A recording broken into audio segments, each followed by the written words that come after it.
Oh, get ready, get ready, get ready. Here we go, here we go, here we go. Oh, yeah, it's me. It's your boy, Louisiana Country Boy, coming at you live on a Friday night special edition. Table Talk. Oh, Lordy. I know some of y'all getting ready to go to that old club tonight. Well, look here, right before you get ready to go on, step out. Look here, step up to the table. Get you something to eat because you don't need to go out there to the old club on an empty stomach. What you need to do is sit here at the table, eat some of this good food we about to cook up. Woo! Because I'm telling y'all right now, I'm telling y'all, old country boy is telling you, I declare we finna have a Friday night special edition meal. Lordy, lordy, lordy, lordy, lordy. Oh boy, is this eyes tickle paint. There's a play on the word. Eyes tickle paint. Eyes tickle paint tonight. Look, y'all, it is. Our country boy is really excited. I am really, really, really, really excited. I'm gonna see if I can say this word right, because country boy cut up some words. You stop them up. I have a womanpreneur. Did I say it? A womanpreneur. That's right. If y'all don't know what that is, guess what? You gonna find out tonight. We got a womanpreneur on the show tonight. And look here, I'm telling you, I'm gonna set this old trap up, but I'm just all excited. Y'all know I got that AD, whatever you call it. I just but I look here. I got me some more cranberry juice. I'm be all right. I'm be all right here in just a minute. But look here, tonight, the special guest that is gracing the table. It is an honor. It is indeed an honor. She is so much author. She's a speaker, a coach. She's a womanpreneur. She all of that. I mean, but of all of those things, what I know is just having a conversation. She's a good old country girl. So yeah, y'all didn't even know that. She's a good old country girl. That's right. That's right. Old country boy and found a good old country girl come on the show. And it's gonna be exciting. It's gonna be exciting. So sit back, relax, put on your headgear. OKV, OKV, oh womanpreneur KV. Please, please, please put something in their ear. Have your way, my friend. Thank you so much to Louisiana Country Boy for that introduction. I don't even know how I can say anything after all that. But yeah, so I just want to say thank you so much for having me on the show, and it's really a pleasure to be here this evening. For those of you who are not familiar with me, my name is Krystal Vernee, and I'm a serial womanpreneur, like the Louisiana Country Boy said. Speaker, author, business coach, and brand strategist. And what I do is I teach coaches and consultants how to build their brand by creating a signature program that attracts their ideal clients. So I have 4 businesses, y'all. And so that's why, yeah, 4. Um, and that's why I call myself a serial womanpreneur. So super excited to kind of just give you guys some insight into that and maybe just a little bit more about me and what I do. Since the Louisiana Country Board mentioned that I was a good old country girl, I guess I can just go ahead and kind of, let the cat out of the bag. So my family is from the South. My mom's side is from Georgia, and my dad's side from North Carolina. So I reside in Maryland currently, which technically is below the Mason-Dixon, but we don't consider ourselves to be the country really. But yes, I do visit down south quite often. I just actually got back from New Orleans. Really? A few days ago. Yep. I went with my team from my studio, Divas and Dolls Fitness, and I'll talk to you guys about that in just a minute. But yeah, we went on a leadership retreat to New Orleans. Wow. Yeah, that was fun. It was my first time in New Orleans, so that was cool. Really? Mm-hmm. Well, look, I'm gonna just say this. What you need to do is you need to plan a trip back down there right around Thanksgiving. Okay, because there's some activities right around Thanksgiving. There's a little thing that goes on in New Orleans, that might interest you. It's called the Bayou Classic. Okay. Oh, okay, yeah. I've heard of Yes, ma'am. Yeah, that's right about. I'm just throwing it. I'm gonna shut up now. it. I was like, I'm gonna make a mental note of that. I definitely said, I was like, I gotta come back here. Food was great, people were nice, everything was really great. Did Bourbon Street, that was interesting. Yes, But very much. very interesting. But I had a great time, so I'm definitely gonna be coming back. So I'm gonna remember the Bayou Classic. Yes. I guess where to start. Well, I guess I did not, of course, start out with 4 businesses. I started out with one. Okay. And I'll talk about my studio because I think that's my longest standing business. I've been running that for over 9 years now. Here in Maryland, it's in Temple Hills. The name of it is Divas and Dolls Fitness. And that is my pole and sensual dance studio. So, What'd you say? pole dance studio. Uh, uh, You got to take a sip of cranberry juice, y'all. Carry on. Yes. So we do pole and sensual dance, and our clientele is, basically women, but we teach all different types of formats. So, like I said, pole, chair, twerk, lap dance, floor work, striptease. We also do regular fitness modalities such as cardio, kickboxing, yoga, Zumba, mixed fit. So we have a good mixture, a good Wow. variety. Yeah, and we're actually getting ready to perform on this upcoming Sunday, the September 11th, at the Washington Commanders versus the Jacksonville Jaguar football game. So we're going to be doing the pregame show. Wow. Yeah, so we've been preparing for that Wow. performance, and that's been, an honor. It's their first pregame entertainment, so we actually get to be the first group that's ever done a pregame dance. Yeah, so I'm really excited about it. But we go on at 11:45 a.m. At the pregame, and for the Washington Commanders, formerly the Washington football team, formerly the Washington Redskins. So They got a whole bunch of names. yeah, it's crazy. But yeah, that's something that I really, really enjoy. And like I said, I've been owning my studio for over 9 years, but been doing pole and sensual dance for over 11 years, I think now, Okay. at this point. And I think one of the questions that I get most often is like, how did I get into that? Which is so, I was after college, I gained quite a bit of weight. And so one of the things that I wanted to do, of course, was lose weight, get back into shape. And one of my line sisters introduced me to pole dancing. And I was like, oh, first I was really against it. I was like, no, I don't think I'll be doing that. And then took a class, got hooked, and been dancing ever since. I'm not a classically trained dancer, but it was a nice way for me to kind of build my confidence, Right. express myself creatively, and then always do what I wanted to do, which was dance. And pole has so many different styles. I mean, of course, everybody's familiar with like P Valley and what they do at the strip club, Right. but it's really so much more than that.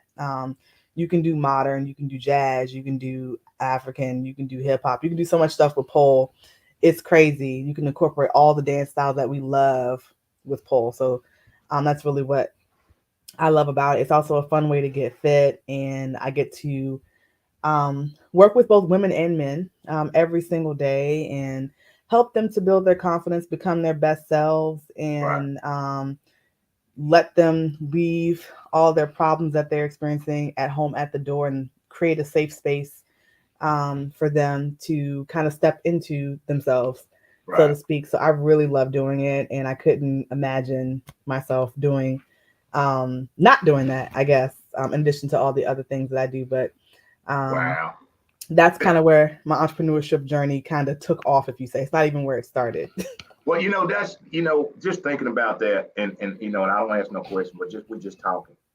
You took something that most people would automatically think is negative, and ugh, to turn it into something that's so positive. That's so positive because automatically I'm sure you get them looks like, oh, you did what? But you've taken that and you've changed it. you've changed the mindset and the thinking. And look what you've done, and look how many people that you have helped and inspired. Hey, you know what? There it is. Yeah, I mean, definitely. I like you said, I do get those looks, and all types of people say all types of things, but people, I always say that people fear what they don't understand, and Yes. so they will say whatever they want to say until they come try it themselves. And most, people who have that mindset, sometimes it takes them a minute to get out of it, or they never get out of it. So we can't worry about that. We worry Right. about ourselves, and we worry about improving ourselves on a more holistic level. So that's what I aim to do with my studio. And, I have big dreams of expanding in the future around the DMV area. So definitely, if you're listening and you're in the area or you're going to visit the area, definitely stop by and see us, Divas and Dolls Fitness. We're in Temple Hills, Maryland. So that's one of my businesses. I probably, let's see, 5 years ago now? Nope, 3 years ago now. I started another business. It's called Cirque Sensual. So it's similar to my studio. I run it out of my studio, but we focus on aerial arts. So if you're familiar with Cirque du Soleil, we do lyra, which is the metal hoop that's suspended from the ceiling in Okay. the circus. We teach people how to do that, and we Really? all. And we also do acro chair, acrobatic chair, and pole silk. So if you're familiar with the silks or the fabric that's in the circus, we do that Yes. as well. So we've brought aerial arts to the Wow. DMV community. We're in one of the studios that does that, and so super excited about that. And also we focus on performance and sensual aerial performance. So it's really a cool thing. Love that I was able to add that to um, my brand repertoire, so to speak, and That continue to is do what I so. do. That's neat. That I mean, I couldn't because I wouldn't even let go. I'm gonna be hanging on to the thing, swinging. I'm gonna be up there like, no. Wait a minute, like this, just to wrap my arm around one because but it might be okay. I get up there, but no, you're gonna have to put a ladder up there to get me down because that's gonna be about it. I'm gonna hold on. But I've seen, that is you are so creative. I'm just listening to you. Like you have you the vision. I mean, this vision, it's like, wow, you doing what? And you're just expanding it and you're taking these things that we, really don't pay attention to. Yeah. And you're using it. Girl, you going on. You a womanpreneur. You show, yeah. You got boy, look at him. What I'm So talking about. yeah, I mean, I think that was so Cirque. The Cirque business is my second business that I started. I haven't Okay. got to the other two yet, but those are the second business, and I felt like it was time to kind of to branch out to do something a little bit different, put a different spin on something that we may have seen. Right. And like I said, bring some of my other visions to life. Like I've done theater in the past. I did band and orchestra when I was Okay. growing up in school. But I have a love for like theater and Broadway. And then also of course aerial arts. And so I was like, how can I combine all Oh, those things together that I love? And that brand was or is a way to do that and then still like keep what I was already doing with Divas right. and Dolls alive. But yeah, so just trying to bring something different, bring a different spin, and give people a chance to experience the circus side of life. Like like as a kid, we probably all wanted to join the circus or do what the acrobats were doing, Right. and Right. so making that accessible to people. Like I think we all think about people that are in the circus are like 5 foot tall and 100 pounds or less or 80 pounds. You know what I mean? But we have students of all races, shapes, and sizes and genders in the studio being able to do the things that they see circus performers do and make that Right. accessible to them. So that's really important to me as someone who does not have a small body. Like Right. how can I make that accessible to someone who looks like me and make them feel comfortable to be able to do that. So I mean, hey, I'm still waiting for Circus Soleil to give me my to give me my shot. I'm like, I go to all the shows. I've been to almost all the shows. I can do it. Yeah. Trust me, I can do it. Yep. I was like, let me audition for this. So the next There you time, go. I was like, I so want to be in the Michael Jackson show. Oh my gosh, like I just want to be in that show. I don't care what. Put me in the back.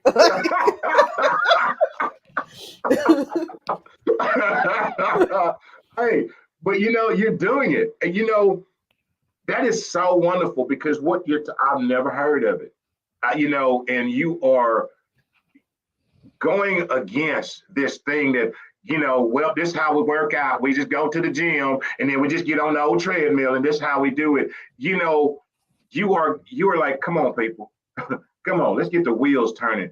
And because in my mind, I don't know, I'm not the gym guy, I'm sorry, but I would try something. What you're talking about, I try because it's not that old normal thing. It's not that old, well, I'm gonna get on here so bicycle and get ride this thing.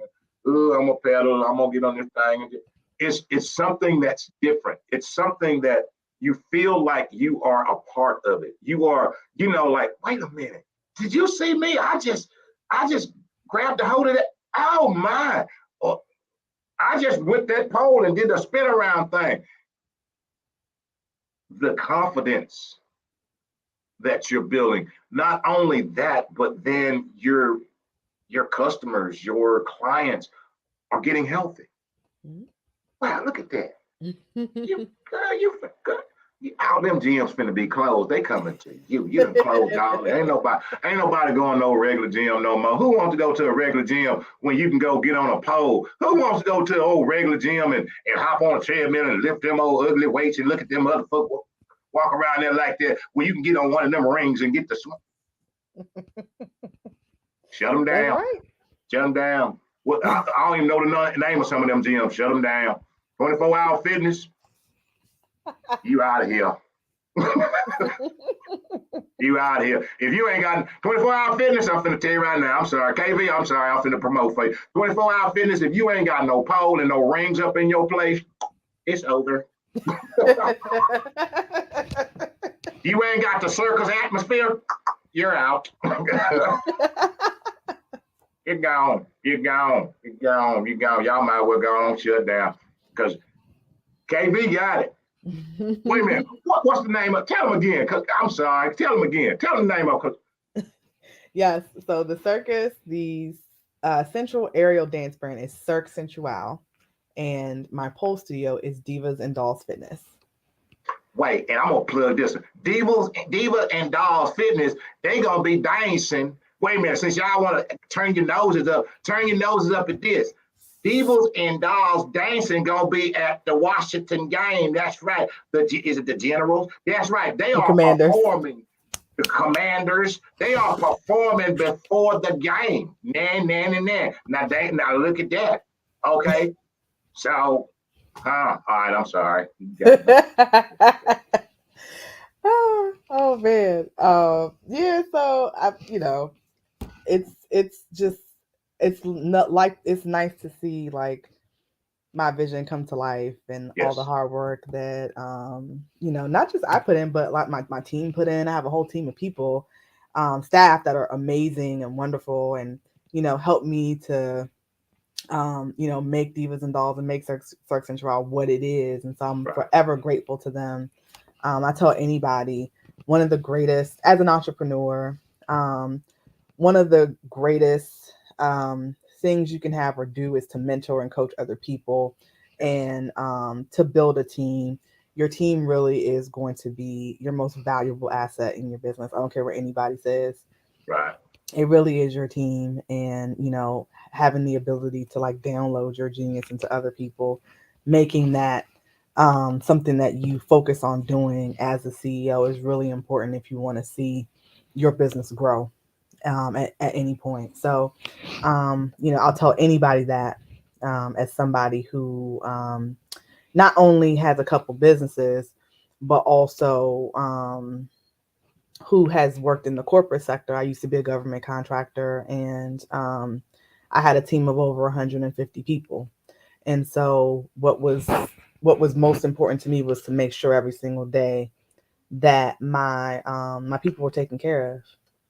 Right. That they were Right. taken care of, regardless of what was going on at the top, externally. I'm like, y'all good, because that's the type of person that I am. And I tried to instill that, in the people that I was mentoring. It's like, make sure your people are good no matter what. I don't care whatever else is going on. Like, make sure they eat first. Right. And that's something, that I take with me wherever I go. So. Right. Well, look here, look here. Wait a minute. I'm gonna pop this back up here. I don't know if you can see that old comment. I Yeah, done learned how to move them comments over good. It takes me a minute. I ain't that. she's okay. Angie Cooper says my niece does it. I mean, she probably means pole, and she's so fit. She's been trying to get me to do it, but I need clothes on. I know you need skin to be on the pole, but I'm a bit reserved. Angie, listen, to do pole. Let me tell you a funny story. This is how all people that start pole. This is how we start. We start fully clothed. We come in there with like sweats and a t-shirt, probably even a hoodie and and socks and tennis shoes. We coming in there like we about to go to boot camp outside. That's not what you're about to do, but that's how you dress, because you're scared to death. I know this because this was me. This is how I came to class the first time. I had on like sweats, like not even leggings. I had on sweats. What was I about to do with that? Sweats, a t-shirt. I was just like, man, all right. It was a foreign concept. I was definitely a CrossFit traditional gym person. So it was Right. like the furthest thing. Now I will say, over time, as you, well, we like to say, explore your inner diva, or you could say, find your inner sexy. As you do that, then things become a little bit different. So when you're a beginner, you don't really need skin. Like, you're not doing anything that's going to require you to climb or do any inversions. You're going to actually be very much grounded in beginner classes, or you should be, because you're building your strength as you like learn the different types of moves and get more advanced. Now, as you get more advanced, you do need to have more skin showing. So a fun fact, like people who do pole dance don't just like, we're not just scantily clad because we want to be sexy. It's also for safety, actually. So you do, like, there's points of contact with the pole, like with your hands and different parts of your body, that help you to actually execute a lot of the moves. So it's a it's a showmanship sexy thing, but it's also a safety thing. But as a beginner, you don't need any of that. And I promise you, as you start to take classes, you'll get more and more comfortable with having less on and putting on the heels and walking around the pole sexy and all that good stuff. So Wait a minute. Wait a minute. Wait a minute. Wait a minute. Can I ask a question? Cause I'm yeah. just now you said you had men's in your pole class. Now they puts on heels too. Hmm. The men's puts on heels. Hmm. All right, we gonna. The men put on heels too. I mean, sometimes, not all the time, but sometimes they do. Carry on, carry on, carry on. Yes, but I just wanted to make sure that yes, Angie. She said she got it. Okay, yes. So don't be afraid to try pole. I know it can be a little intimidating. It's still outside the box, even though it's been around for a while. It's kind of outside the box still, but I promise you'll have a great time. It'll be one of the best workouts you ever did. That was what actually got me. Was I was like way more like drenched in sweat and exhausted than I was from doing anything on the treadmill. I was like, what did I even Wow, do? Like, I was like, really? what did I Wow. even do in this class? Well, I mean, I guess it's because you're actually working with your own body weight. Yeah. And I guess that maybe that's what it is. I don't know nothing about working out, but I'm just assuming like you're working with your own body, kind of like doing push-ups. I mean, what you're pushing up your own self. I mean, Hmm. so you are working, you're working out, but you're working you out, and Yeah. that's a fantastic thing. That Yeah. is. Go ahead, girl. I'm sorry, you got me all in. I'm Yeah. sitting over here. No, it is body weight training and toning. So that's correct. That's why it's such an intense workout. And of course, if you haven't done the exercise in a while, you got to get back into the swing of things. But it's Right. a fun way to be able to do that. And no, you don't need to have any rhythm. I also want to dispel that myth. That's not a thing. You don't have to have rhythm to take a pole class. Yeah. Dance to your own beat, just like you would do in life. So um I will I'll put the poll thing to bed because I'm sure people are like, didn't you say you were a coach? We do that while we're on the pole. Look, the best time to coach them is either while they're on the pole or up on the rings. Okay, do you want to tell me what's going on with you? Now you're in a vulnerable position. Come on, let's talk. Yes, so I am my third business, which is Simply Slay Hard Every Day.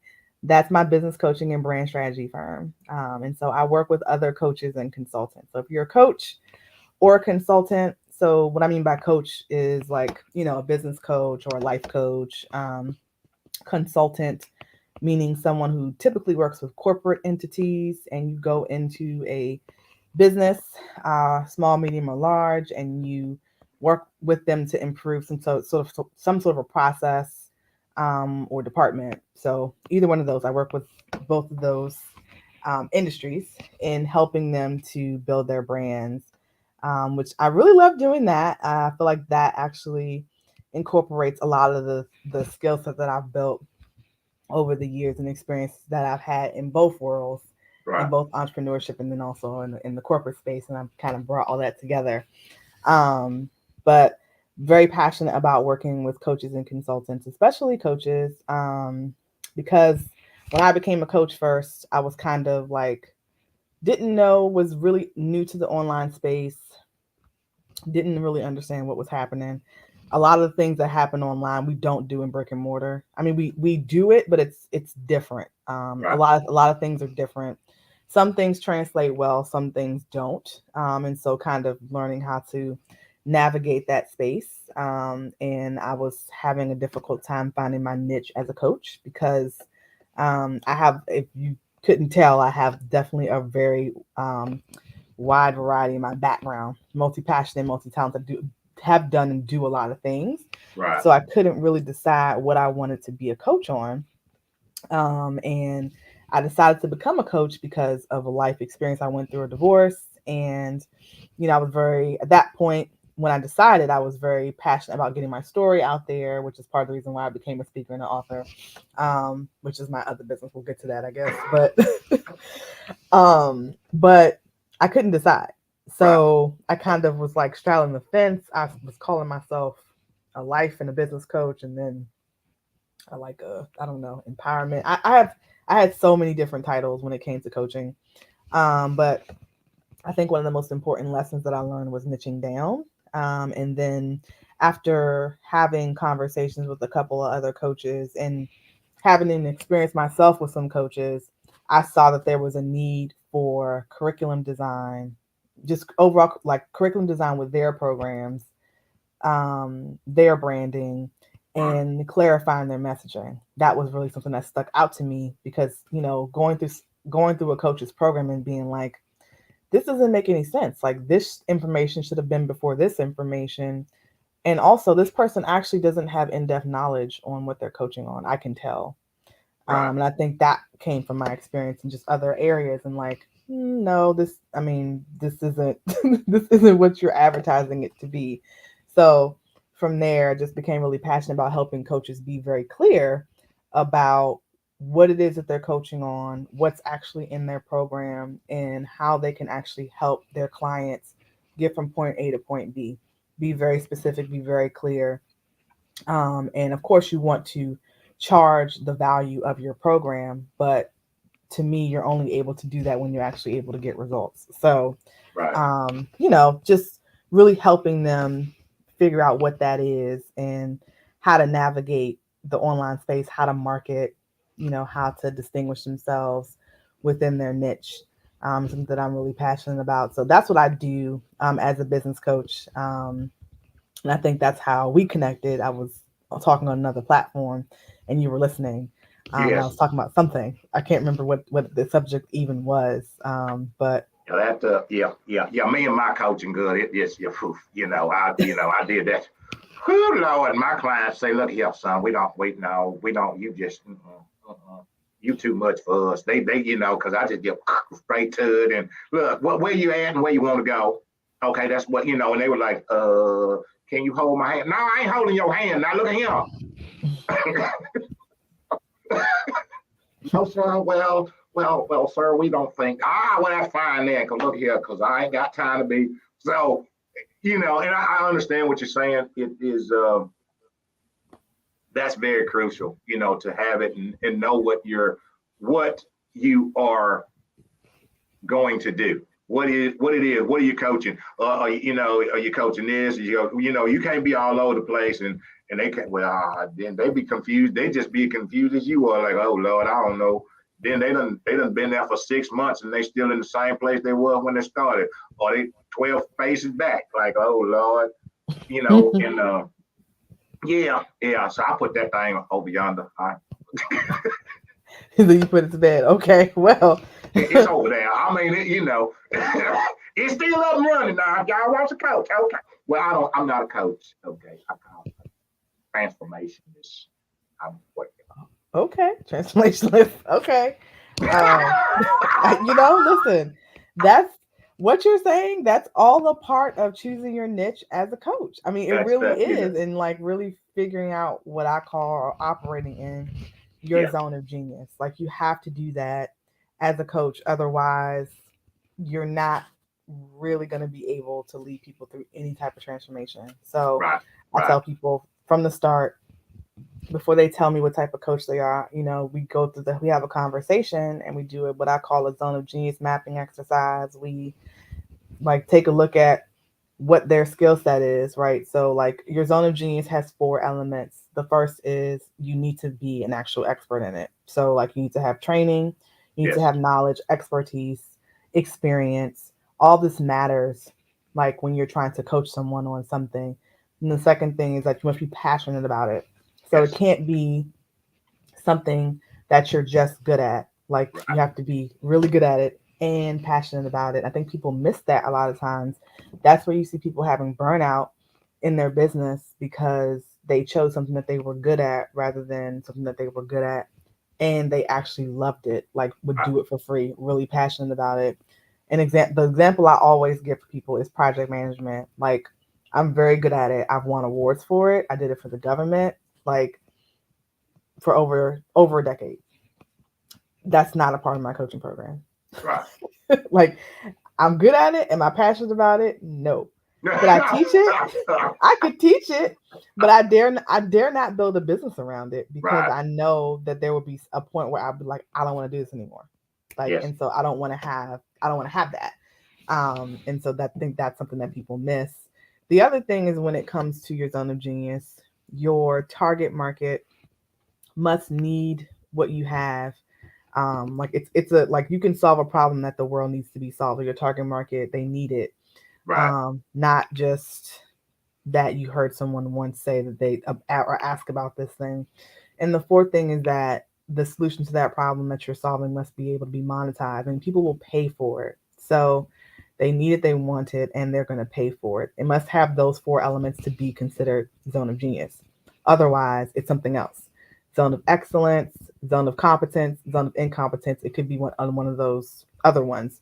So you want to be really careful as a coach when you're trying to choose what you're going to set your coaching program up around, to make sure it actually falls in your zone of genius.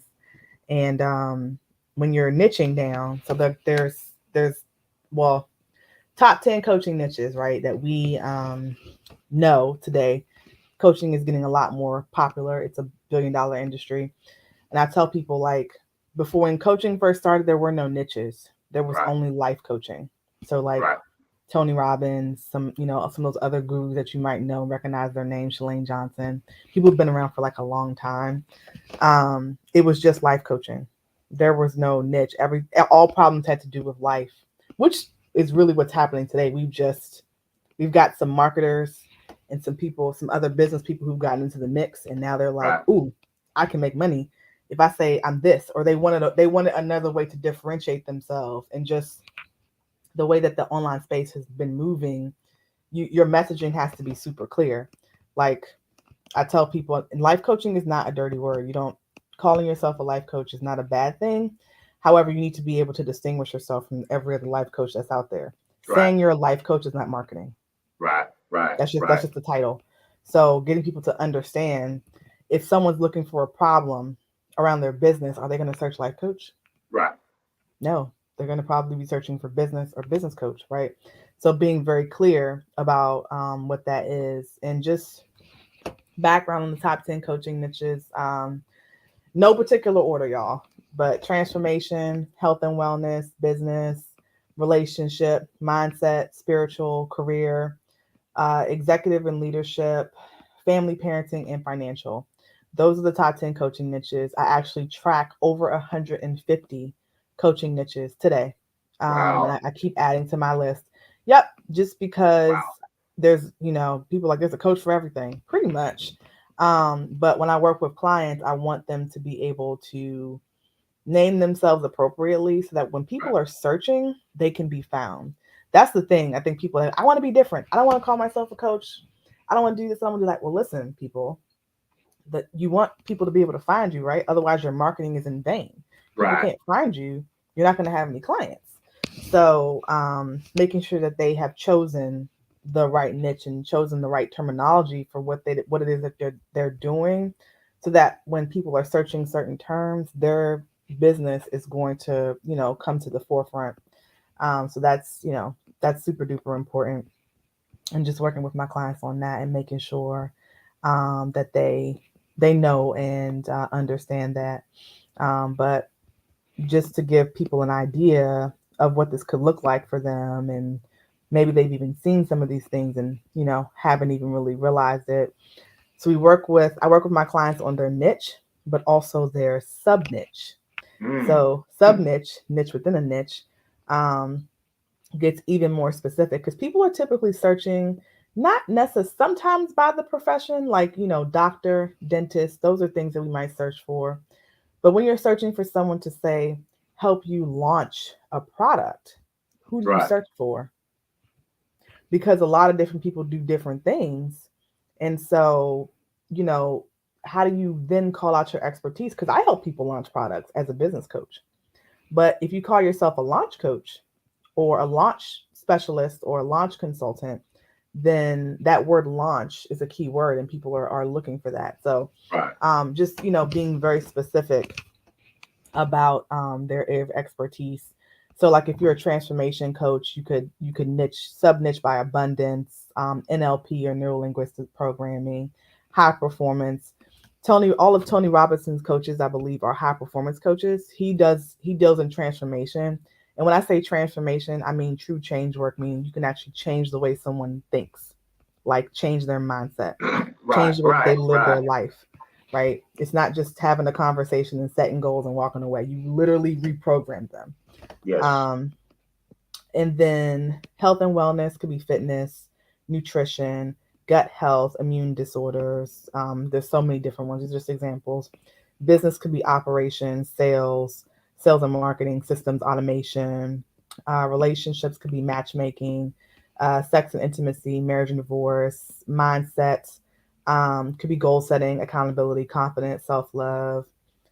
Spiritual, Christian business, human design, spiritual alignments.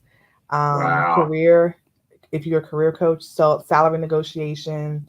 Dream career, you could do it by field. You could do HR, you could do business, you could do finance. Executive and leadership, you could do management. You could do VPs only, so vice president or CEO level. You could do team building. If you're a family or parenting coach, you could do new baby coaching. You could do family dynamic coaching. You could do by the age group of the child. So you could do toddler, pre-K. Financial coaches, you could do wealth building. You could do financial literacy. You could do debt elimination. So many different things that you can do when it comes to niching and being able to really call out what it is that you do. But that's why I'm like, what really is your area of expertise? Right. You know what I mean? And that's really good. And I'm listening, and I'm laughing in the back of my head. And you know why I'm laughing? Is because it goes back to what you said in that name that I chose, transformation. Because all of that comes from if you're here, but you can't seem to get here, for me, you've got to transform the way you're thinking.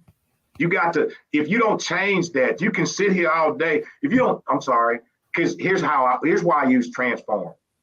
I use transform because transformation comes from the inside out. Change is something you do on the outside.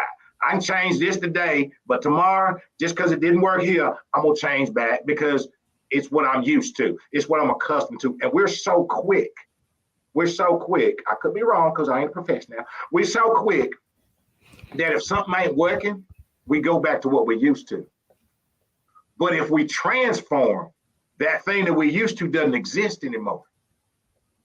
Now we become something totally different because that over there, I don't even remember that because now my whole way of thinking, because if I'm transformed and I change the way I'm thinking, that changes me as a man. That changes me. If it changes me as a man, it changes how I see everything. Okay, from my weight to my finances to my relationship to everything for me, because that's what happened to me. Is pleasant. I'm sorry. But that's what happened to me. I transformed from the inside. From what I was back then, I'm not that anymore. But it requires one recognizing myself. Because can't nobody tell me what I am because I can hear you, but I ain't listening to you. You get me all day. But until we recognize it, till we run across that mirror one time and go like, oh, it wasn't them. It was that fella right there in the mirror. Oh, but uh-oh. Because until we wanna do something with us, outside don't matter. So, I'm sorry. Go ahead.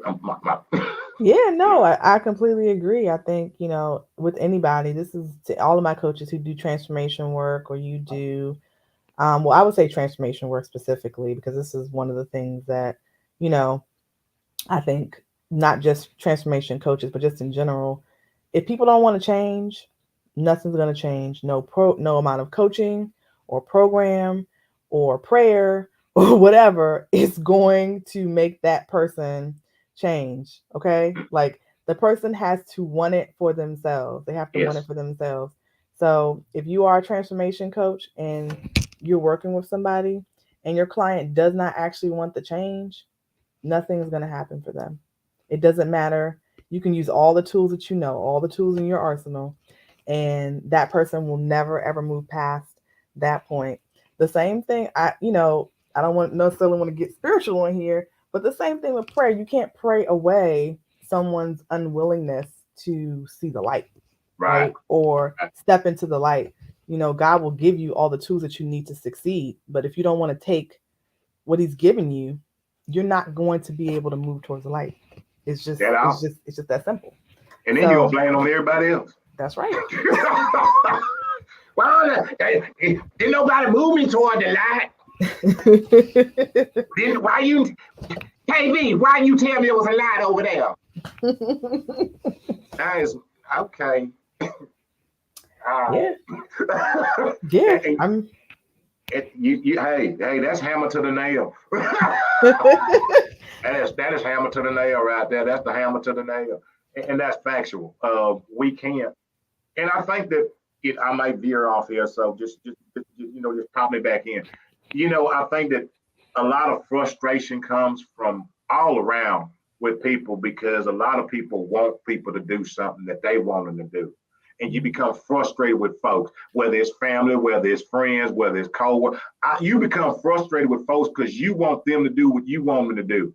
And they sitting over there just as stubborn as a rock because they don't want to do it.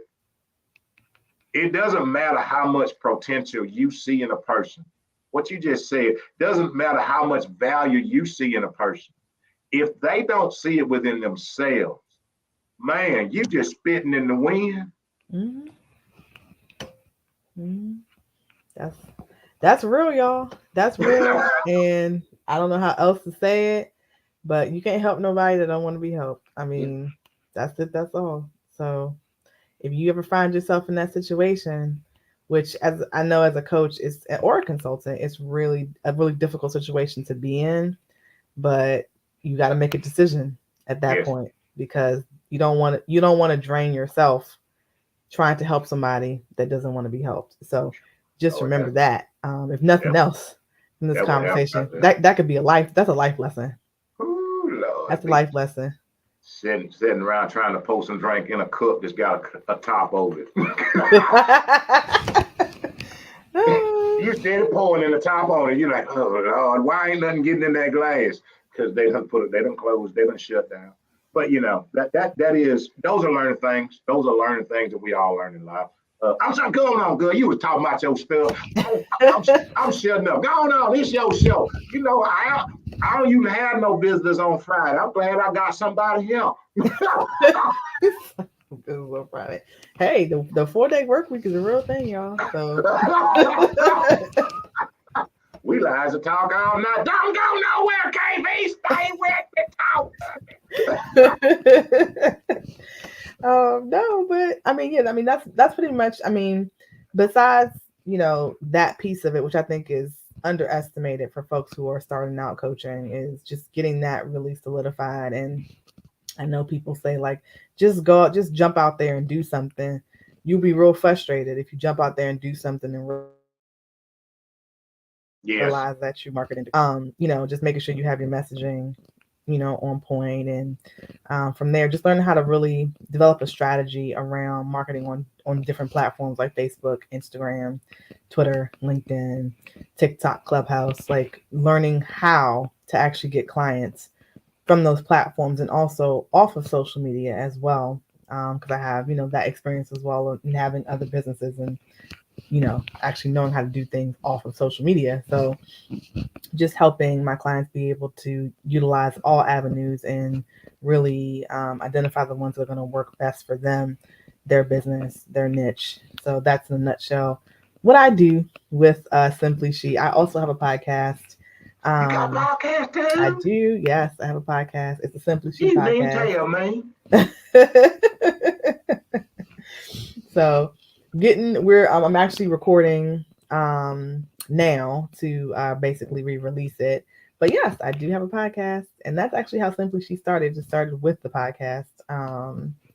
So that's my third business, y'all. I guess I can move to the fourth one. Keep rolling, girl. When do you sleep? Go ahead. Go with the Surprisingly, I actually sleep more than I used to, but lesson learned also in the entrepreneurship game. But yeah, so my last business is Krystal Vernee, which is me. That's my personal brand. And I brand myself as a speaker and an author. So I think I did speaking and writing before I actually became a coach. It's been like a little over 3 years now. But I have 4 books out now. I'm in 4 anthologies. I'm working on my personal book. I do, different interviews like this and speaking. And I'm passionate about that because, again, I wanted a way to tell my story, share my experience with other people in the world, definitely women, but also men, and just, hoping that they can learn from some of my experiences and, be able to take the information, take what I've learned and do a little better, build a better life for themselves, or just avoid what I went through completely. And we can stop some of these generational curses that are plaguing us out here. But yeah, I mean, I think for me, I tell anybody, as someone who has 4 businesses and 4 brands, you are the brand. And I didn't realize that at first when I first started. I used to hide behind my logo. I said that a lot. I have like a whole thing about that, and not wanting people to see my face or see me, and just like,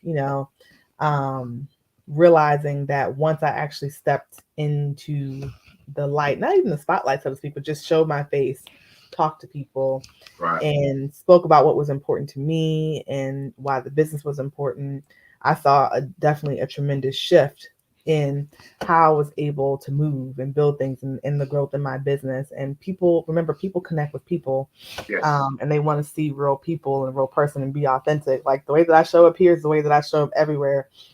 I met one of my business besties for the first time, the last week of August. I went to Myrtle Beach. First time in Myrtle Beach. I'm traveling a lot this month for some reason. I ain't going nowhere all year, but for some reason I'm going to 4 or 5 trips this month. But anyway, I met her the first time and she was like, "Oh my God, you're the same person that you are online." And you're like the same in person. And I was like, why would she say that? Like, I'm like, who else would I be? But Right. I had to think about it, and I was like, well, no, people actually, they're not, they pretend to be somebody else online a lot. And I was like, no, this is me. Like, this is how I show up when I coach people. Like, if you don't like it, you don't like me. So, this is kind of There it like, is. this is this is me. This is how I show up. I show up with the same sense of humor, the same sarcasm sometimes, same jokes. But I think it's definitely important to show people who you are, and you're just like them. And for me, I think it's more than that. And talking about the things that we typically keep to ourselves. Like if you Yes. guys have, my family growing up in a very traditional Black household, what happens in this house stays in this house. So I decided to speak out about what happened in my house. Right. And it's okay. Whether people like it or not, it's the truth. It's my There it is. truth. And I feel like, you know, hopefully it'll help someone, whether they have something similar that happened to them like me, or um, they're witness something, or whatever the case may be. If it resonates with them in some way and I can help in some way, that's the reason why I share my story. Similarly with my businesses, like if I can help you with your business in some way, or you're kind of going the same route that I'm going, or you're having trouble, you don't know what resources to utilize, that's why I'm speaking out about it. That's why I lend my time. I do things like pitch competitions and mentorship, and I coach because I want people to succeed. Yes. So yeah, I mean, those are my four businesses, y'all. It's a And lot. that's so real, KB. That is so real. And as we said earlier, and I talked to you earlier, and I said that it's we can have a million things that we do, but if a person and the people can't see our passion behind it, then why would they believe in it? Why would they want it? We have. I truly believe, for me personally, there's nothing that I went through in life that I should keep a secret. Um, for me, I went through it to be able to share it. For me, God brought me through it for one reason. He brought me through it. But wherever I came from, there's still somebody there. And if I keep my mouth closed, then I am doing them such a disservice. That some people that we left back are watching us. And kind of like that, if you think about one of them little old stories when the bus drives off and that kid is like sitting there waiting and hoping that person comes back. Like, are you gonna come back? Are you gonna come back? Like, you leaving me here, but are you gonna come back? Our job is to go back. Mm-hmm. I didn't say stay back. Our job is to go back. And if we have made it to one step, then let's bring somebody else up. And even if they don't want to come, at least we extend our hand and say, here's the opportunity if you want to take it. Mm-hmm. I've seen too many people that got to a certain point, and as they say, you forgot where you came from. That's a sad thing. Mm-hmm. That's a sad thing, because I truly believe you were given the strength, the courage to step out of it, not for yourself, but for somebody else. That's just my worthless 2 cents. That's how I feel about it. That's how I feel about it. That's why I do what I do. That's why I share openly. That's why I invite people to the platform, to the table, to share that, the realness, the genuine. And we really don't care what people think. Oh man, I'm just gonna speak for the table. The table really don't care what nobody thinks about us. We really don't. No, That's why not really. I don't need nobody's approval. I really don't. I really don't. Really, truly, truly. You approve, disapprove, that's up on you, okay? Because this old boy right here sleeps good at night. I promise you that. I sleep good. Like that right there. Yeah, I sure do. Because I lay it all out. I lay it out openly. I lay it out honestly. The good, the bad, the ups, the down, all of it. I have been blessed, to your presence. I've been, and look here, y'all, I ain't even finna sit up here live. Like, we best friends right now, but we wasn't best friends like 2 months ago. But that's my bestie right there, KB, my bestie. Like we like this now. I mean, but like 2 months ago we like that. But it's being able. You see, we sitting here at the table together. See it. But when you can do that, when you can do that and be open and be honest and be transparent, again, this world, what you said, it not only started in the home, but it has spread out through the world. What happens in this house stays in this house.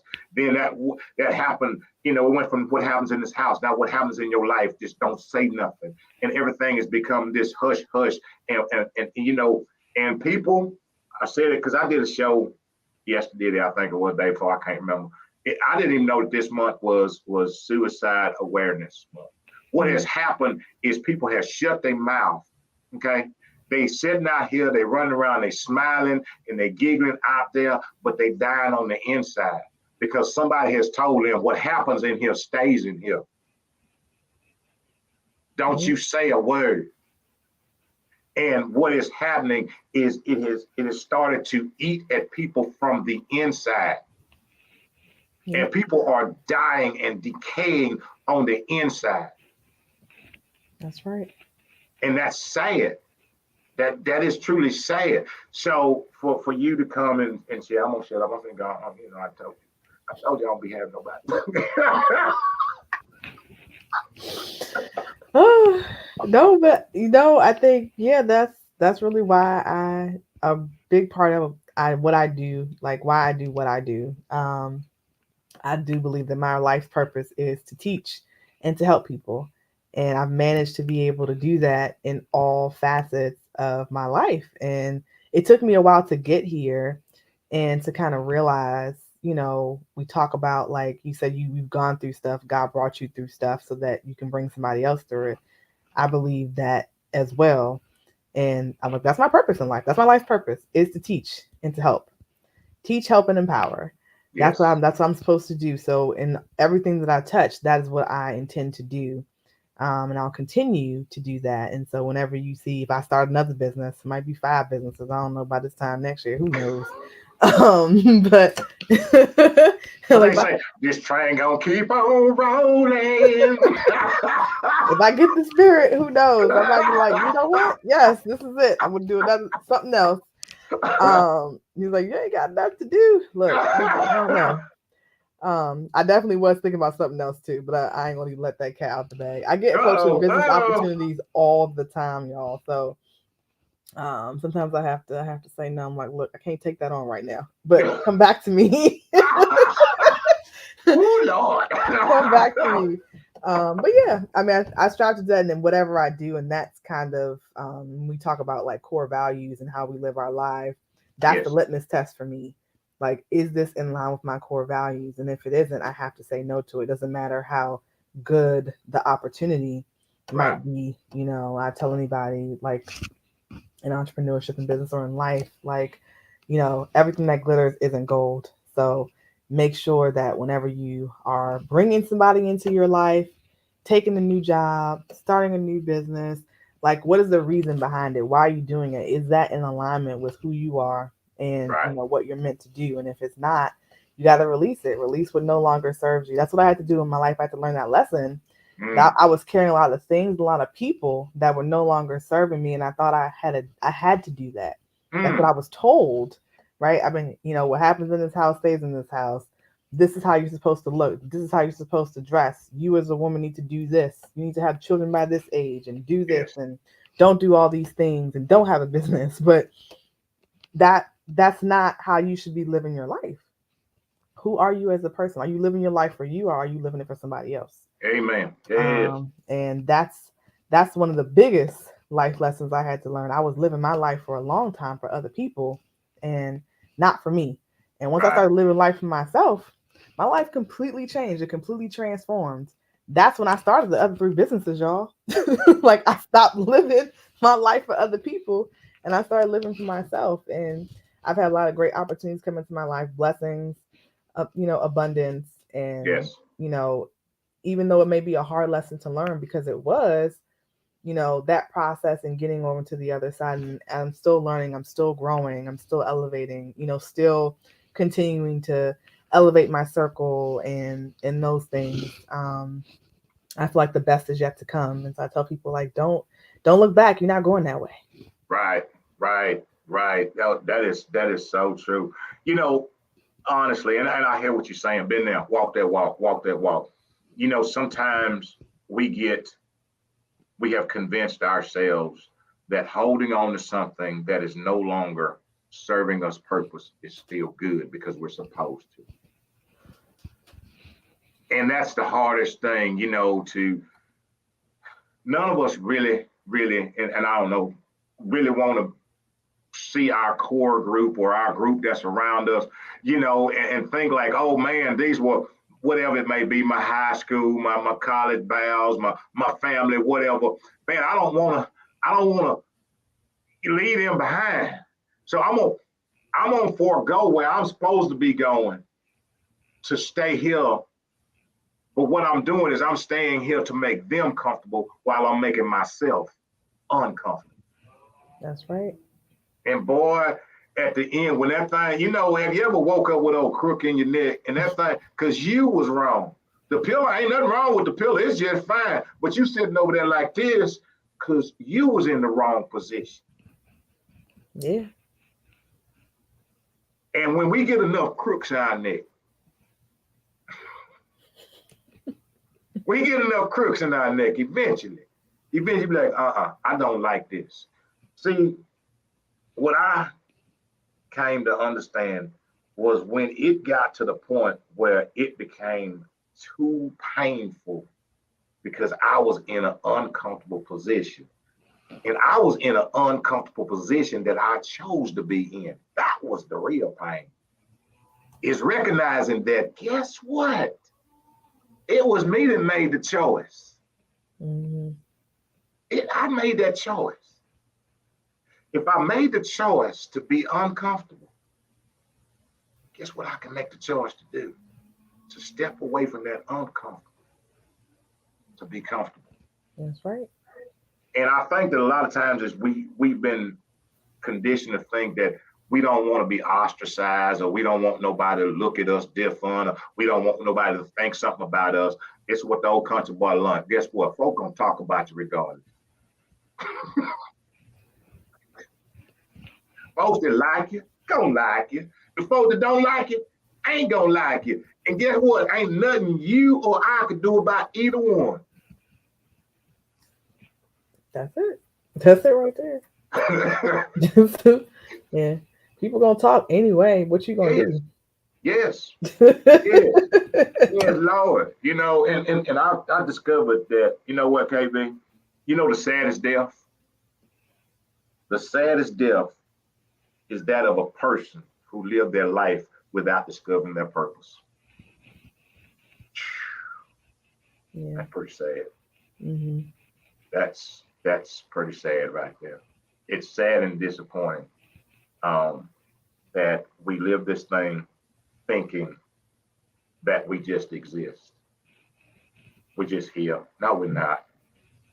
Everybody, every single person has a purpose. Mm-hmm. That I told somebody this, and I truly believe it with all my heart. Every single person is set here with a purpose, and that purpose is one that only they can accomplish. Isn't that an amazing thing? There's something inside of you that can't nobody else do. Nobody. Absolutely, positively nobody but you.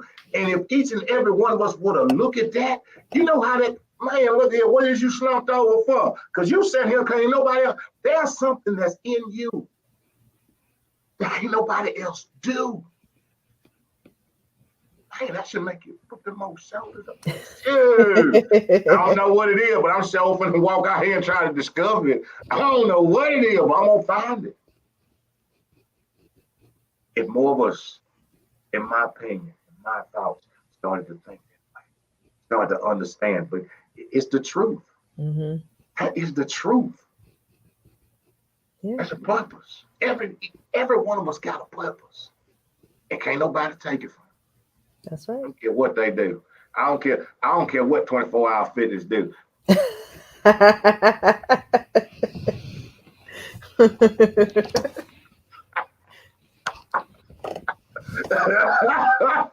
What the Bailey's, whatever name of it. I don't care what. What they.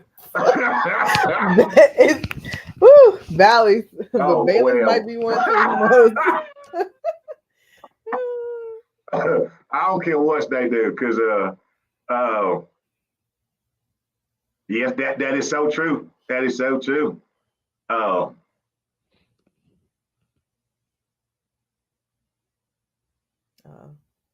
Angie said she posted that today. You can't find your purpose until you find yourself. Dr. Darius Daniels.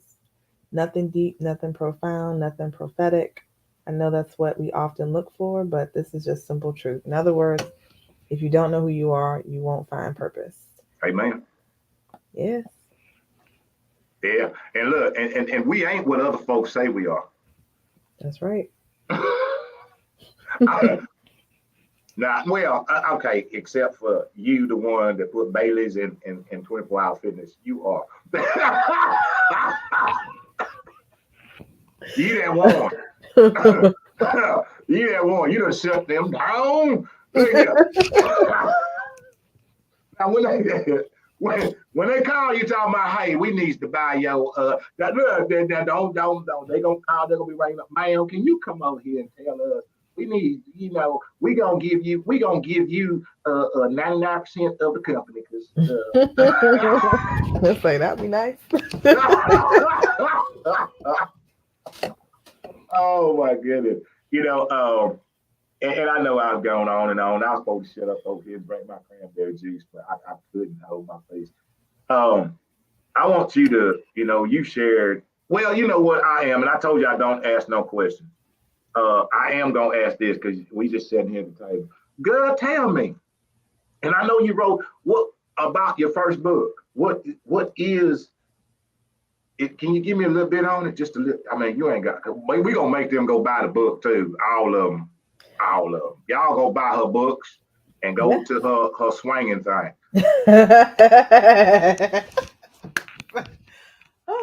So I do have a few. So the very first thing that I wrote actually was a workbook.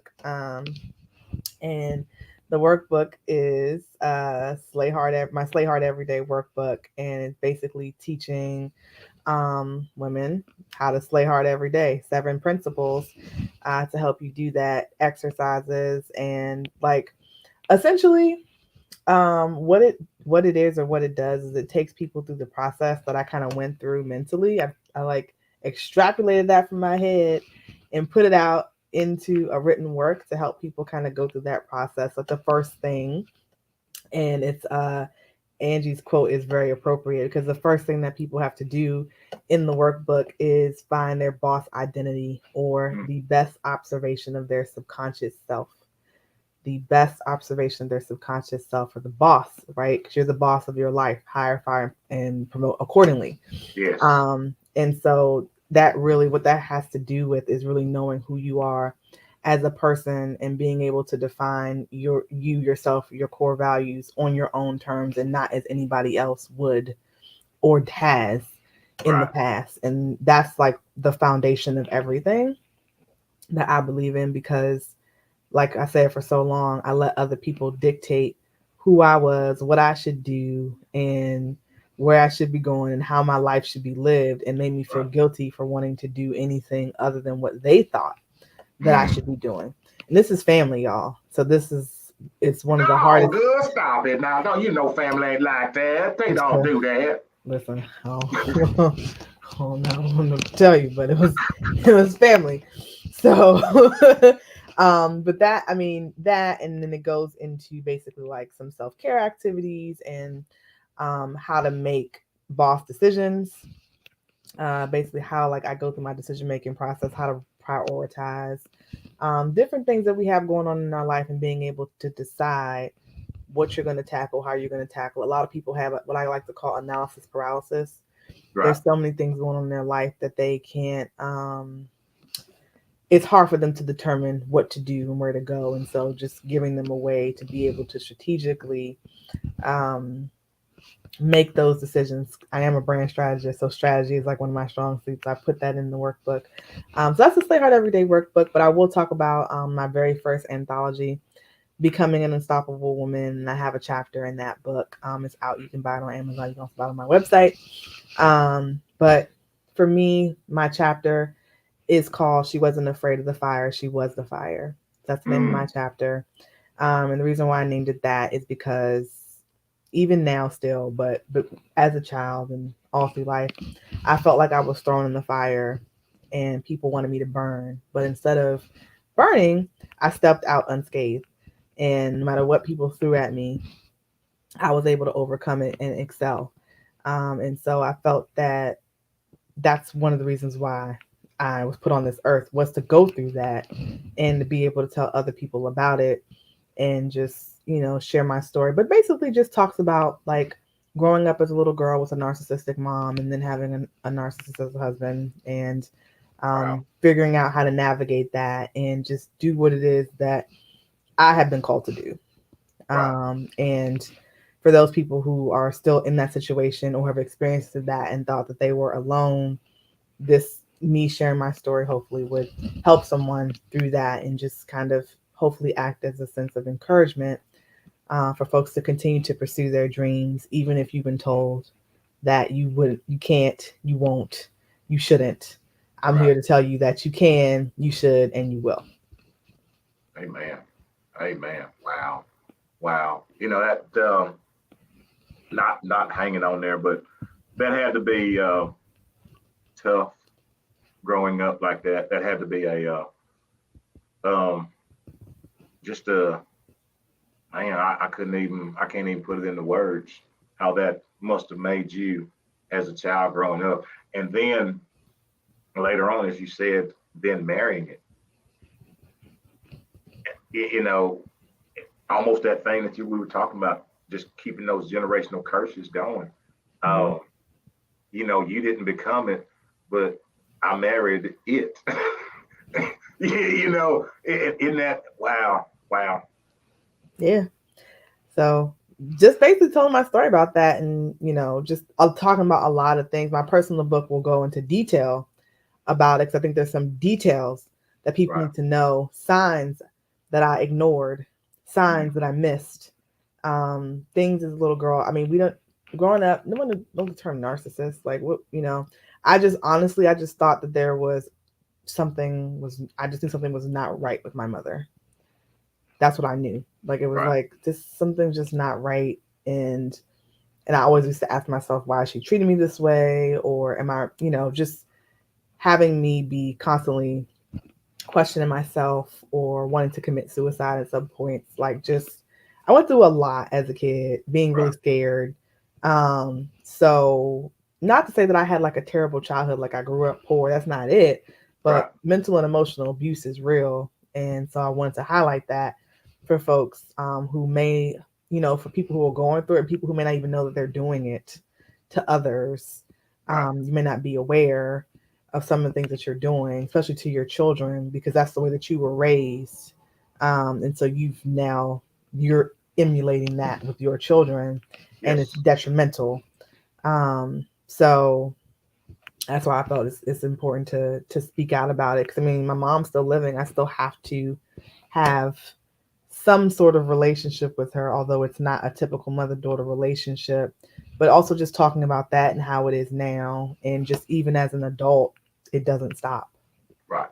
So, what it does is if I'm not mistaken, maybe I am, it starts the healing process for you. We ain't gonna talk about her, but it starts your healing process. And that's one of the things that a lot of people don't want to do is heal. And I say that in the realness is because so many people want to, I call it cover it up.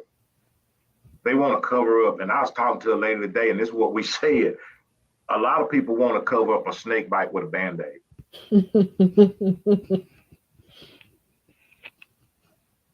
There's stuff that gets into us. And if we don't go back and extract all of that poison out, Even though, yeah, you put the Band-Aid over there and there's a little old scab on there, but that poison is going all through your body. It's going in every part of you. And until you go back and you extract all that poison out, it's just gonna spread this. It's gonna kill you, and then it's gonna cause you to just out to others and keep on passing. So for you to go into that process, the healing, not for your mama, not for your friends, not for your family, for yourself. That's that. There it is right there. As I said earlier, that there is the hammer to the nail right there. Absolutely. But what Oh, Angie. She says, I just found out what it was. Never heard of it until after I experienced it. Narcissistic. That's typical. That is very typical. I'll tell you. I mean, I was in therapy, and it's like I wasn't putting two and two together. That's what was happening to me with my husband. And then when I found out, then I immediately became embarrassed because I was like, no, this can't be what I'm experiencing. So I actually hid the trouble I was having with my ex-husband from my therapist. I wouldn't talk about it. I never talked about my ex-husband with my therapist, only my mom. Oh, wow. So I didn't talk about it for years. And then finally one day, it's like, they said the straw that broke the camel's back. One day I just got fed up and I was like, I can't do it. This is it. Like, no more. Yeah. Angie said it is very shameful. It is. I mean, I'll speak for myself as somebody who outwardly was successful. I had a very good job and I had a business and, done very well for myself. And then here I am inside my own home experiencing this type of treatment. And like on the street, you're not about to pull up on me. You know what I mean? So, I wish you would. But at home, that's not what was happening. Yeah, that's what I got. Just a little bit of hood, just a little bit. I ain't gonna claim to be hood, but it's just a little bit of hood, a little bit of gangster. So it's like for those of y'all in the DMV, I grew up in Capitol Heights, so just a little bit, tiny bit in there.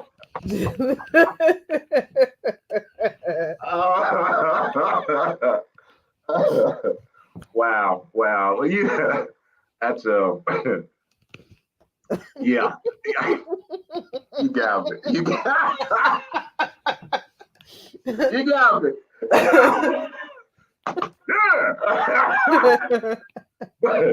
Yeah. That's how it. Isn't that crazy? But that's how it is. Is like I said again. We go out there. We close that door. And as soon as we close that door, we put the smile on, we put the on. We done whipped out the Superman cape or Wonder Woman cape, whatever you want to call it. We got that on. And sometimes hating to go back in the house. Yep. Lord, can I work over today? Because I ain't trying to go back to the house because here I'm like this. I'm this up in here. But when I know when I pull up in the driveway, maybe that's why some folks got to sit out in the car and listen to the music. I got to. That's actually what I did. I would either work late or I would sit in the car. I'd just be like, Or I would just spend extra time at my business. Like I just wouldn't go home. I would literally just live there. I mean, not live there, but kind of, sort of. I would just be there, even when I didn't need to be. So yeah, that sounds about right. It's real. Because nobody, it's you, UKV, me, myself. Nobody in this world has any idea how many tears your pillow have caught. Nobody knows. That's why I personally just deem it's so crucial for us to be kind Mm-hmm. because we don't know what other folks are going through. I say it, I mean it from my heart. You know, that person at the store, that Mm-hmm. man at the gas pump, you know, even that person that may have cut you off in traffic. Ain't no sense in screaming at them because you don't know.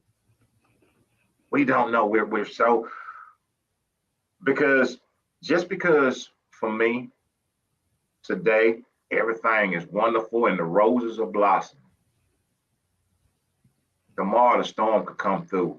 Where you sitting at today, I could be sitting at tomorrow. Mm-hmm. And when we weigh it that way, and we learn to be compassionate, we learn to be just a sprinkle of compassion, just a little bit of sprinkle of love and forgiveness and understanding. It changes. And I ain't saying you got to stay, and connected to stuff. I ain't saying none of that. I ain't saying all that. I'm just saying, but you learn your surroundings, you grow from it, you learn the value of yourself. You learn, like yourself, why I'm going through this. Wait a minute, hold on, this show look familiar. Mm-hmm. And you said the other thing you said was click me here. It's not that the flags are not there. Sometimes most of the times, the majority of the times, we just choose to ignore them or write them off as something else because we just no, that's my mind playing tricks. No, it ain't. It's real. Mm-hmm. It ain't playing no tricks. Now, if you want to convince yourself of that, questioning it, what happens is then later on you're angry, not outwardly but inwardly. I could have done something. I could, it didn't. That's when all that other stuff kicks in. Mm-hmm. I didn't have to stay that long. I didn't have to take all that. But I thought, what was that thing? I thought it was gonna get better. Yeah. I thought it was gonna change. I thought if I loved a little bit more, I thought if I did this a little bit better, what we start off saying, you can't change nobody that don't want to change.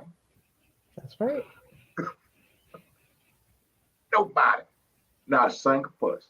Yep. Not a single one. Well, look, can't be good. Look. Lord, look here. I'm going to give you these last 10, 20, 30, 45 minutes, whatever you want to put out there, whatever it is that you want. Old Country Boy really is. This time I'm going to sit back and note you because I got full over here. I got full. Yeah. I mean, I don't think I, have too much more to share with y'all. Just I think for me, just sharing about like my story and my businesses and like why things are important to me, why it is I do what I do. Although I will share one last story, and that is my official journey to entrepreneurship. Because it actually didn't start with my studio. It started when I was 16 years old. I think for I don't know. I guess people like say, well, how do you want to know you want to become an entrepreneur? I guess for me, entrepreneurship was in my blood. My dad, he owned a limousine company, and he very rarely worked for anyone. Even if he had to take a job, he took a job and then like he was a contractor, literally, like very very soon after. But for most of my life, he had a limousine company out in California. He drove the stars. I thought that was the most cool thing, like just so cool. He had like 3 or 4 limos. He had a team, and he drove people like Whitney Houston, Bobby Brown, New Kids on the Block, New Edition, like big names, big names. Wow. Yes. He lived out in Cali for most of my life. But one of the things I'll never forget when I was a little girl that he said to me was, he used to call me daughter. So like, daughter, you you're probably, and he said this very early. I can't remember how old I was. I probably was, I mean, I couldn't have been 10, so maybe 8 or 9. And he asked me what I wanted to be when I grew up. And I was like, I don't know. I said something stupid. I don't know anything. What kids say anything. We see stuff on the TV and then that's what we want to be that day. But whatever I said, he was like, well, daughter, you're probably not going to want to work for anybody else. And that always stuck with me. Because I was just like, it didn't, dawn on me at the time. And so that's kind of something I always like keep with me when I think about, just entrepreneurship and where I want to go and what I want to do. But when I was 16, my very first business, I opened an eBay store. So when eBay was first coming out there, I opened an eBay store without my mother's permission, y'all. That was terrible. And I was selling, what was I selling? Like vintage and designer handbags. I was really into fashion in high school. So found a supplier. I was like getting stuff, and then the supplier got shut down, and I owed other people all this money, y'all. I was making money at first. Like it was legit. I had a business name. It was great. Yeah. So that's my very first business. And then that's when I kind of knew that I wanted to be an entrepreneur. Going through college, I have an engineering background, so I actually have an engineering degree. That's what I went to school for. Oh, wow. And I think in there I was just like, well, I'm going to do this job for like 3 years. It's my life plan, like how life happens. Do this job for 3 years, and I'm just going to go start my own business. What? Who knew? I don't know. I didn't have that worked out. I just knew that I was going to get this degree, and then I'll start my own business. I ended up doing sales right out of college. Then after that, I did go into insurance and financial planning, and that's when the market kind of went upside down. So I had to, unfortunately, let that go. But I didn't have to. That was actually one of the ultimatums that my ex gave me. So I let that go and got a job. And so that's how I ended up in government contracting. Did that for over a decade while I was building my other business. So needless to say, the entrepreneurial bug bit early, and I still, for most of my life, I actually had some kind of a side hustle or business always going. But I say that to say it's kind of like once you know. Yes. And for me, it was kind of like I think I've always known, from an pretty early age that I wanted to be an entrepreneur. And I told that story because for a long time, I let other things and people get in the way of my dreams and what I really wanted to do. And I also didn't really work towards them. So it's kind of like I did things. I'm just going to do this for now. Right. But when you do things for now, what I tell people is, how does this help you get closer to what you ultimately want to do? Is it a step forward? Is it a step back? Is it a step sideways? And does it even make sense? Right. Like sometimes we take courses, we do certifications for the now. But if you don't even want to eventually do that, why waste the money? Why not work toward what you really want to do? And I think, again, another lesson learned in that now, whenever I'm doing something, if it's not bringing me closer to what I ultimately want to do or my ultimate vision, it's going to be a no for me.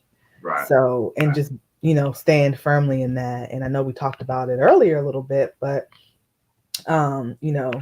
never be afraid to, you were saying like, no one can do what you personally can do. Like you're the only one on earth that can do it. So right.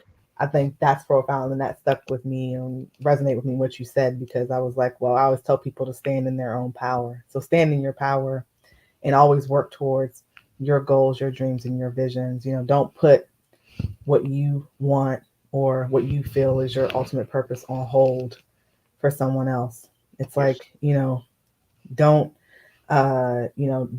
put your own light out to keep somebody else's warm. Amen. You know what I mean? So just always keep that in mind. If I couldn't, if none of my businesses or anything I said resonated with you, hopefully that did. And, hopefully something I said resonated with you.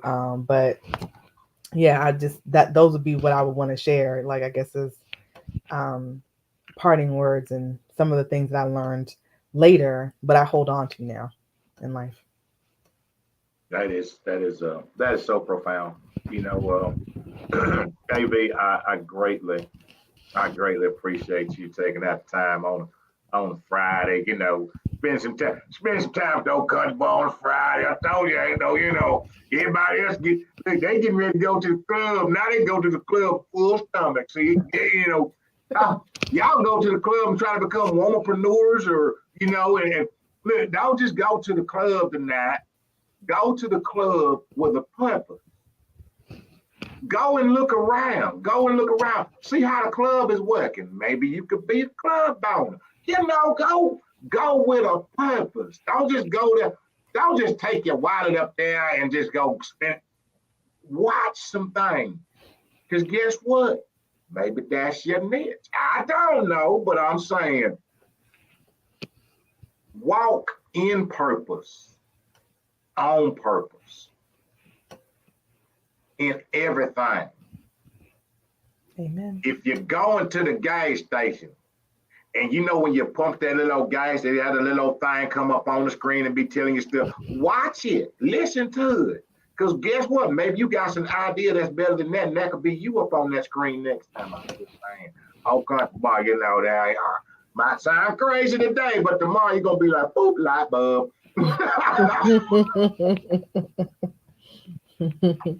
Light bulb, like, ooh. But I appreciate you so much for coming. I thank you for coming here and sharing.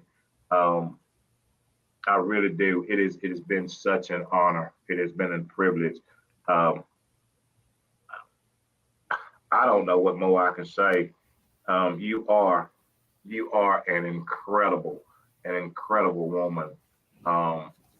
And I wish you much more success. Continued. I know it's gonna happen. I'm just saying. I know that it's already there.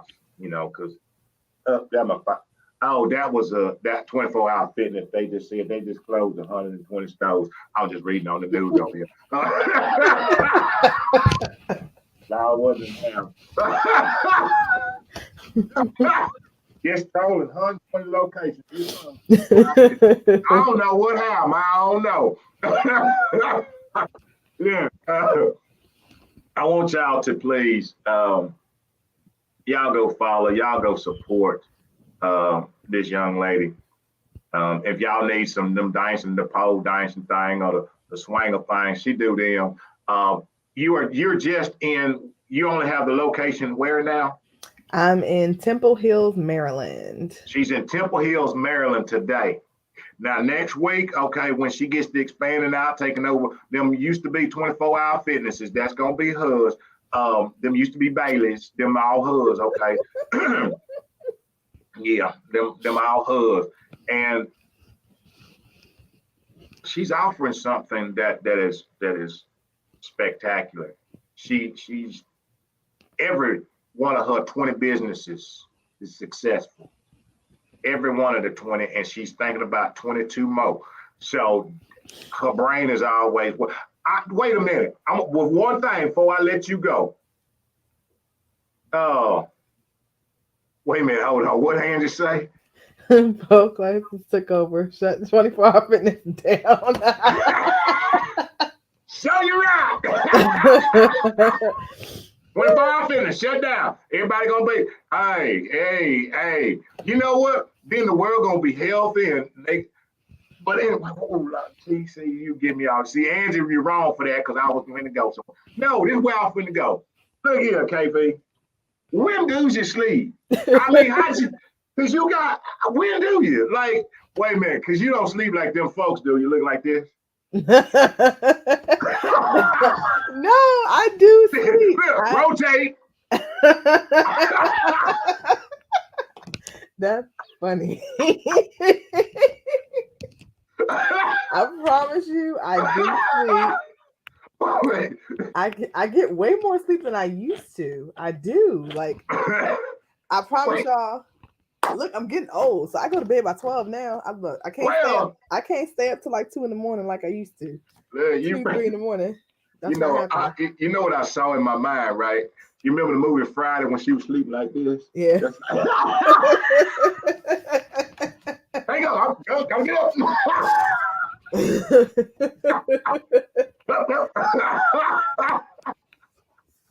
I was like, no, I gotta go to sleep. Hold on, wait a minute. I go to sleep. Oh. Yeah, hey, I was trying to figure out how she built. Hey, Angie, I don't know. She got 22 business. She done took over 24-hour fitness. She done shut Bailey down tonight. I don't know who Lord. Yeah, She how do I balance? That's a great question. So that took some learning. But essentially what I do is I time block for my businesses and anything else that I want to do. So what that means is I do things in increments. So like for example, or day blocks. Just really just depends. I kind of have it down to a science now, but like let's say when I wake up, from like 9 to 12 or 9 to 1, I'll only do stuff for one business. And then from, 1 to 5, I'll do stuff for another business, or like I just have my activities time blocked, and once the time is up, I got to move on to the next thing. And just keep it moving and not letting things bog me down, and just being, working smarter, not harder, not staying on my emails all day, not staying on social media all day, like really just having things blocked out so that I can be efficient as possible, and always constantly working on the tasks that I should not be doing as a CEO, making sure that those are handed over to my team when I can, so that I can continue to steer the ship, as they say. And that definitely takes time and practice, because a lot of times I can tell you as an entrepreneur, especially if you've been doing things for yourself for a long time and you do a lot of stuff, it's hard to give up some of the responsibility. So sometimes you got to let it go. You got to let it go so that things can grow. Let it go so you can grow.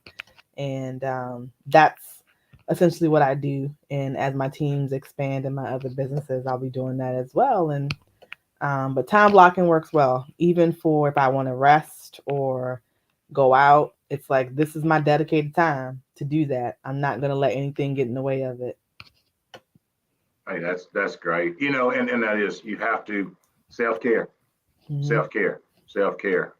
You cannot pilot the ship when you ain't well. You can't do it. And then what you said is so true. And I think a lot of people, business, myself, is understanding that the people that you have surrounded yourself with, the people that are on your team, that are part of your team, that have bought into the vision and understand where you're going, and they're there and they're steady. That's what, as that scripture in the Bible talks about Moses. He had two fellows on his side. When his arms got tired, they were there to help him hold him up. When we have those people that are around us, that are helping us to keep us standing, to keep us winning. Mm-hmm. Not them folks that's always talking about, put your arm down, just put them on down, don't worry about it. But when you got them, them you got to watch, okay? Watch. Watch them. Them talking about, I'll just go up. Watch them.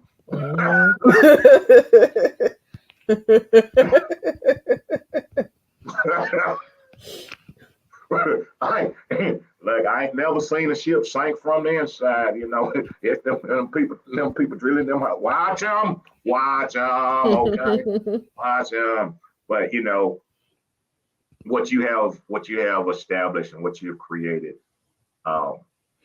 it is an extension of you, and that's why it is going and growing, because it is an extension of you, genuine, true, and real to the core. And if you had not have cleaned your core and had a solid foundation within you, then everything around you would have crumbled. Yeah. So, but anyway, you get your last word. I know you got one of them. Tell them all about. Tell them I'm gonna shut up now. You tell them all about the poll. Don't forget to tell them about the Washington thing. Now, tell them about the Washington thing. Look, why they up here laughing about poll stuff? Yeah, them poll girls gonna be on at that football game. Yeah, y'all. So listen, I guess I'm gonna drop the website and the handles and all those good things as well. So Divas and Dolls Fitness, y'all. That's my pole studio, divasanddollsfitness.com. We are dancing at the Washington Commanders game on September the 11th, Sunday at 1 p.m. We're dancing at the pregame show. So that means we're going on at 11:45 a.m. You can enter the stadium as early as 11 a.m. to see us. Tickets are $79. So if you're in the DMV area, definitely hit us up on social media. There's only a few tickets left to be able to get it. You're not going to get that price online. Only we can get that price. So definitely hit us up if you're interested in coming, if you're in the area. But it's an awesome opportunity. We're the very first group to do a pregame show. So they've never done a pregame show. Divas and Dolls is the first. So we're making history with the Commanders, but also in the DMV. And yeah, so I'm really excited about it. We are not doing pole dance on the field, y'all, but this is a family friendly show. So we are doing hip hop majorette style. So something a little bit different than we normally do. But I think we're going to put on a great show. And if you are in the area, definitely come out and see us. We're on Facebook and Instagram at Divas and Dolls Fitness, all spelled out at Divas and Dolls Fitness. So give us a follow. If you can, if you would like. Oh, look. I'm gonna say this real quick because I'm finna jump. Hey, look here. Washington, Angie a Dallas fan. So tell her again where y'all gonna be at. She a Dallas fan. She one of them kind them people. Dallas. Yeah. Okay. So where y'all gonna be at? Say it again. We're gonna be in Washington, D.C. We're gonna be at the Washington Commanders game. I know, same conference. So playing the Jacksonville Jaguars. The game starts at 1 p.m. We are dancing at the pregame show. We go on at 11:45. You can enter the stadium as early as 11. Do not be late because we are the pregame show. I know y'all be late, so y'all get to the game on time so you can see us perform live. It's gonna be really great. We're gonna put on a great show, and it's just gonna be great. So hopefully I'll see y'all there. Hit us up at Divas and Dolls Fitness, either on Facebook or Instagram if you're interested in getting a ticket, or just follow us on social media, see what we're up to. We got a lot of different opportunities coming our way, so want to make sure we share that with our Divas and Dolls Fitness family, those that love and support us. Make sure you guys know what's going on, keep you in the know. I talked about Cirque Sensual, which is the sister brand to Divas and Dolls Fitness, and that's at Cirque Sensual on Facebook and Instagram, or www.cirquesensual.com. You can see classes that we have. You can also see performances that we have. We actually have an event coming up on the 18th, September the 18th on Sunday. We call it our Cirque Soiree. That's where we actually it's like an open house. We do a demo and teach people a little bit of lyra, a little bit of acro chair, a little bit of pole silks.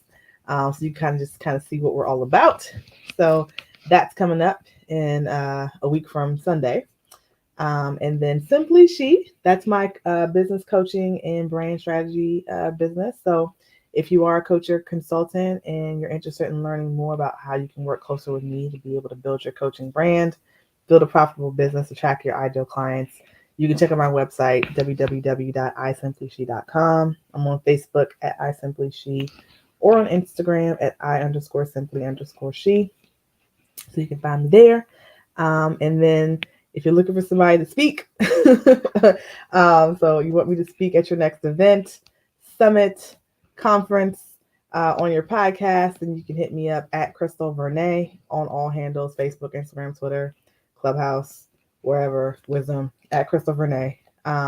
And yeah, super excited to support you in any way that I can. So just feel free to reach out to me. I know I have a million handles, a million websites, but I promise you, just hit me up on any of them, and I promise you I'll get back to you. But yes, just thank you so much to the Louisiana Country Boy for having me on the show. It's been an honor. It's been a pleasure. And yeah, just excited that you guys tuned in and you had questions. Thanks so much to Angie for staying live in the chat. And that's it. That's me. Thank you so much. I thank you so very much. I do. I do. Y'all make sure y'all catch her. Wait, hold on. Oh, shoot. 224 hour fitnesses are going under right now, y'all. 200, 200 of them. You can shut them down tonight. 224 of them. Lock the door. 24-hour fitness. It's about to be no more. It's about to be over with. They're going to put poles up in there and they're going to put them ring things up in there. There's a new owner right there. There's a new owner. They done closed down because they can't compete.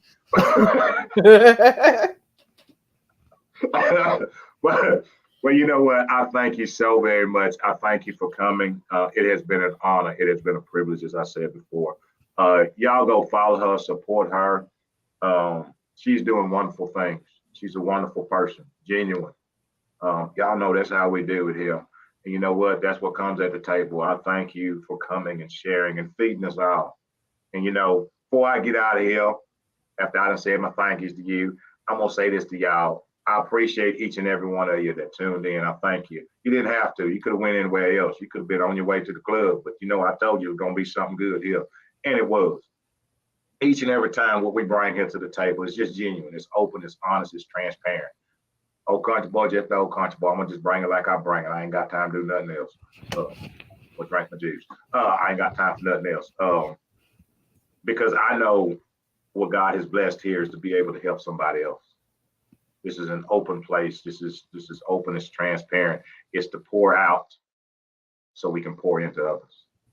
And I know that again tonight, them seeds and fell on some real fertile ground. Y'all better get you one of them ring things and get on up in there and join her. And I thank you. I thank you. I thank you. Old country boy, look, I'm finna get on up out here. I'll be back Monday. Yep. I sure will. 8 o'clock Monday. I'll be yep. Right back here at the table, ready to eat some more. Don't know who's gonna join it. Might be with somebody, might be by myself. Either way, I'm gonna eat, and we gonna eat. So look here, until Monday. Y'all have a wonderful, safe weekend.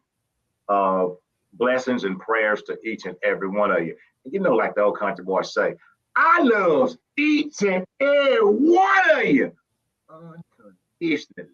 And there ain't nothing you can do about it. Y'all have a good one night here. Thank you, Katie.